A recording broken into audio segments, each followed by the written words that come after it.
Assalamualaikum warahmatullahi wabarakatuh. Selamat pagi, salam sejahtera untuk kita semua dimanapun berada. Welcome to my channel Rizky Argon. Kali ini saya akan membagikan materi yang dimana berjudul tentang konsep dasar ekologi dan lingkungan serta populasi dan komunitas. Yang pertama, apa itu ekologi?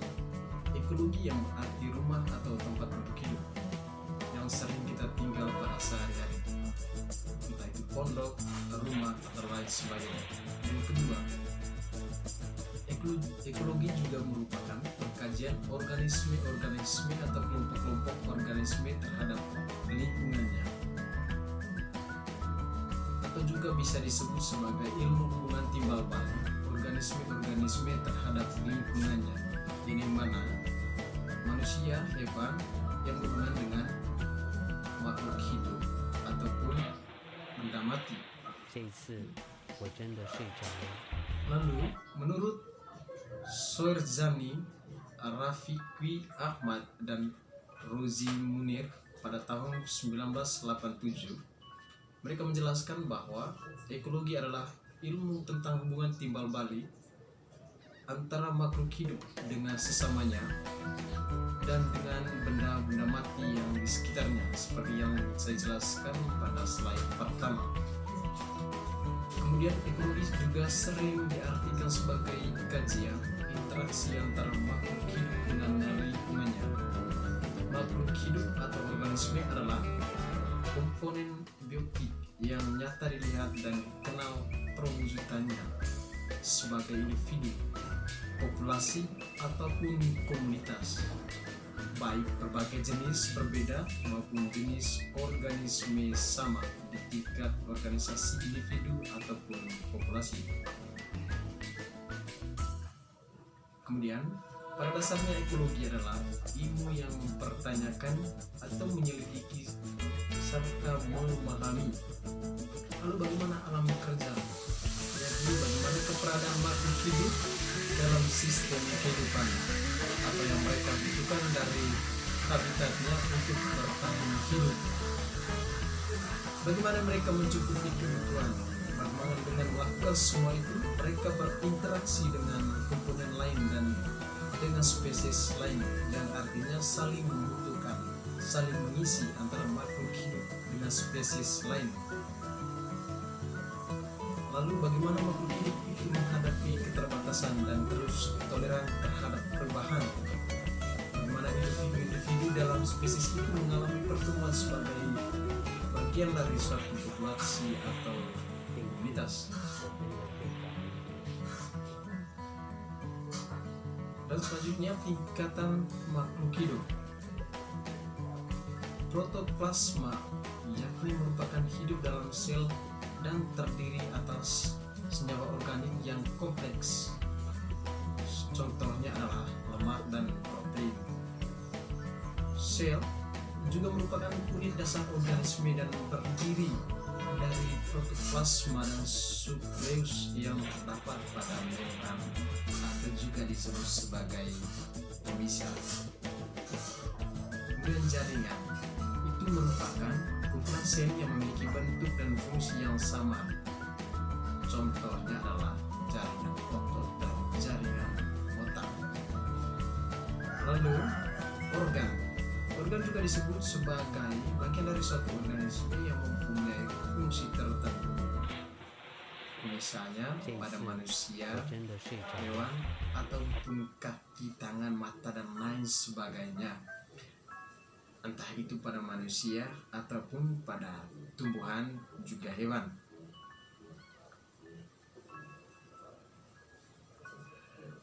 Dan juga sistem, yakni sistem organ adalah kerjasama antara struktural dan fungsional yang harmonis, misalnya antara lain kerja sama mata dan telinga, mata dan tangan, telinga dan tangan, dan sebagainya. Lalu organisme yakni adalah makhluk hidup atau tubuh hidup atau makhluk hidup, misalnya manusia dan tumbuhan serta hewan. Kemudian populasi, yaitu merupakan kelompok organisme yang sejenis yang hidup dan berkembang baik pada suatu daerah tertentu.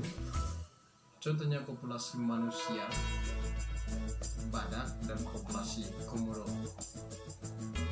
Kemudian komunitas, yakni merupakan kumpulan dari berbagai jenis yang menempati suatu daerah tertentu.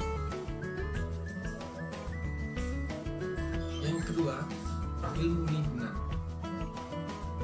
Ilmu lingkungan adalah penggabungan ekologi yang dilandasi dengan tantangan alam, merupakan ilmu pengetahuan murni yang mengatur sikap serta perilaku manusia, dapat bersifat lintas disiplin sesuai dengan rasional yang dihadapi. Kemudian ilmu lingkungan juga mempelajari tempat dan peranan manusia di antara makhluk hidup dan juga komponen kehidupan lainnya. Dalam hal ini, lingkungan hidup dapat dikatakan sebagai ekologi terapan, yaitu bagaimana menerapkan berbagai prinsip dan ketentuan ekologi itu dalam kehidupan manusia. Lalu dengan kata lain, ilmu lingkungan juga yaitu ilmu yang mempelajari bagaimana manusia harus menempatkan dirinya dalam ekosistem atau lingkungan hidupnya. Ilmu lingkungan mengintegrasikan berbagai ilmu yang mempelajari hubungan antara jasad hidup dengan lingkungannya. Di dalam ilmu lingkungan, fokus ditujukan terutama pada penyatuan kembali semua ilmu yang menyangkut masalah lingkungan ke dalam kategori variabel serupa, yaitu energi, materi, ruang, waktu, dan keanekaragaman. Lalu, bagaimana konsep dasar ilmu lingkungan? Yakni, yang pertama itu lingkungan bumi yang terdiri dari komponen fisik, materi, siklus keseimbangan dalam tantaran ekosistem, daya dukung lingkungan hidup, juga keunikan kapasitas intelektual manusia yang menghasilkan moral dan perilaku lingkungan yang bertanggung jawab. Kemudian, ciri-ciri pengkajian lingkungan. Yang pertama itu rumusan masalah yang jelas apa, mengapa, dan bagaimana. Lalu, mengatasinya bagaimana, yakni bagaimana cara mengatasi masalah yang berkaitan dengan lingkungan.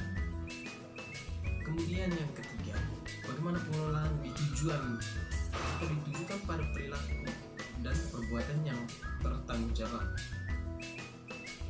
Kemudian lingkungan manusia.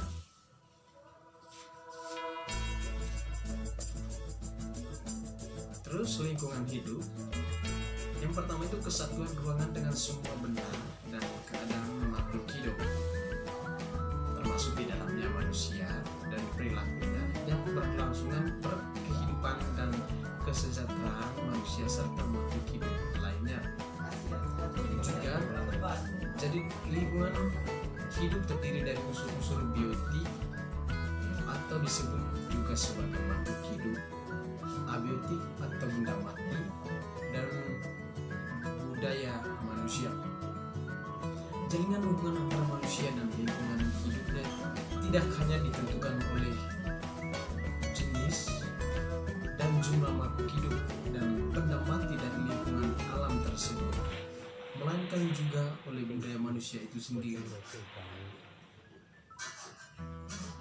Lalu, yang ketiga, pengertian populasi dan juga komunitas. Yang pertama itu kita menjelaskan tentang apa sih pengertian dari populasi. Jadi populasi itu berasal dari bahasa Latin, yaitu populos, atau diartikan sebagai rakyat, atau juga disebut sebagai penduduk, atau kata lainnya itu penduduk. Di dalam pelajaran ekologi, populasi adalah sekelompok individu yang sejenis apabila kita membicarakan waktu serta tempatnya. Jadi populasi adalah kumpulan individu sejenis yang hidup pada suatu daerah dan waktu tertentu. Kemudian komunitas. Pengertian komunitas itu kumpulan dari berbagai populasi yang hidup pada suatu waktu dan daerah tertentu yang saling berinteraksi dan mempengaruhi satu sama lain. Juga komunitas memiliki derajat keterpaduan yang lebih kompleks bila dibandingkan dengan individu dan populasi. Dalam tingkatan komunitas, ciri sifat dan kemampuannya lebih tinggi dari populasi. Misalnya, dalam hal interaksi, dalam komunitas bisa terjadi interaksi antar populasi, tidak hanya antara individu spesies seperti pada populasi, melainkan hubungan antar populasi yang menggambarkan. Kemudian sifat-sifat per populasi. Bagaimana sifat-sifat per populasi? Yang pertama itu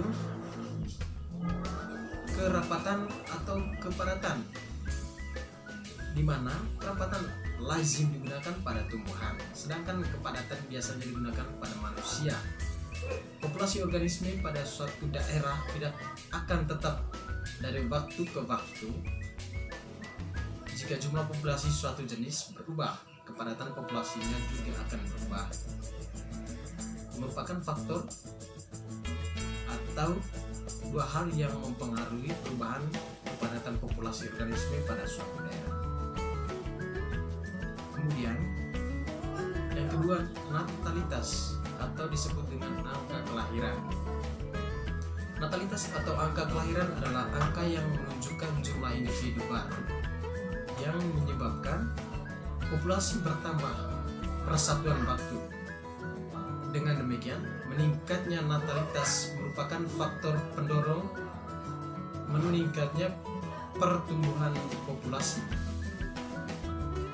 Kemudian yang ketiga yaitu mortalitas atau disebut juga dengan sebagai angka kematian. Mortalitas atau angka kematian adalah angka menunjukkan jumlah pengangguran individu per satuan waktu. Terjadinya kematian merupakan salah satu faktor utama yang mengontrol ukuran suatu populasi. Populasi organisme pada suatu ekosistem senantiasa mengalami perubahan. Perubahan tersebut ada yang tampak jelas dan ada pula yang tidak jelas. Kemudian macam-macam penyebaran pada populasi dan komunitas. Yang pertama itu penyebaran teratur atau seragam, di mana individu-individu terdapat pada tempat tertentu dalam komunitas. Penyebaran ini terjadi bila ada persaingan yang keras sehingga timbul kompetisi yang mendorong pembagian ruangan hidup yang sama. Kemudian yang kedua yaitu penyebaran secara acak atau juga disebut sebagai random. Dalam tempat lainnya, penyebaran ini jarang terjadi. Hal ini terjadi jika lingkungan homogen. Yang ketiga, penyebaran berkelompok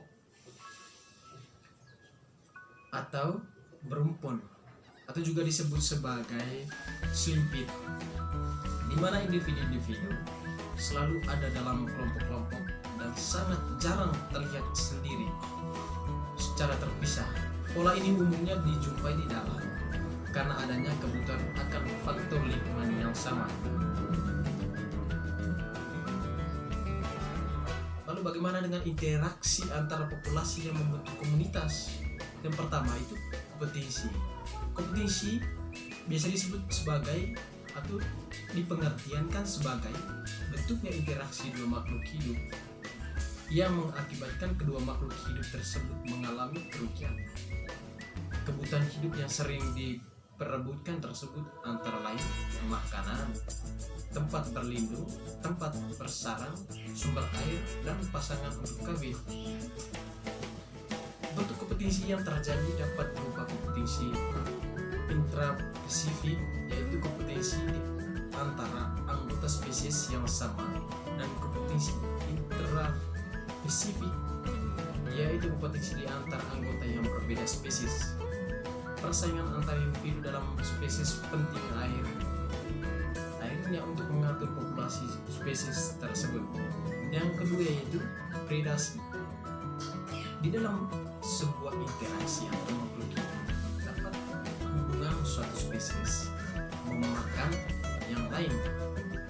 Dalam hal ini, konsumennya disebut predator, sedangkan spesies yang dimakan dikenal sebagai mangsa. Predator atau Latin praeda, mangsa, adalah makhluk hidup yang memperoleh sumber-sumber yang diperlakukan dengan memakan makhluk hidup lain. Jika yang dimangsa adalah produser, maka bentuk interaksi itu disebut herbivori, sedangkan hewan yang memakan produser disebut sebagai herbivor. Dan yang ketiga, simbiosis, yakni hubungan yang dekat antara dua spesies makhluk hidup berbeda disebut simbiosis, yang berarti hubungan bersama interaksi simbiotik meliputi bentuk parasitisme, komersialisme, dan mutualisme. Lalu, bagaimana kesimpulan dari 4 pengertian tadi? Yang pertama itu, saya mengambilkan kesimpulan terkait dengan beberapa materi yang saya sudah jelaskan tadi, di mana permasalahan yang ada seputar kependudukan lingkungan hidup dan konteks ekologi dan lingkungan. Dalam setiap aksi selalu ada reaksi. Demikian pula dengan aksi yang dilakukan manusia maupun alam. Dan kemudian moral yang makin pudar dan banyaknya pengaruh dari luar sehingga mengikis dengan cepat kepribadian bangsa kita menjadi kian luntur. Berdasarkan pembahasan yang telah diuraikan oleh saya, dapat disimpulkan bahwa populasi adalah kelompok makhluk hidup dengan spesies yang sama, yang hidup pada suatu wilayah yang sama dalam kurun waktu yang sama pula. Oke, sekian video dari saya. Semoga bermanfaat bagi kita semua.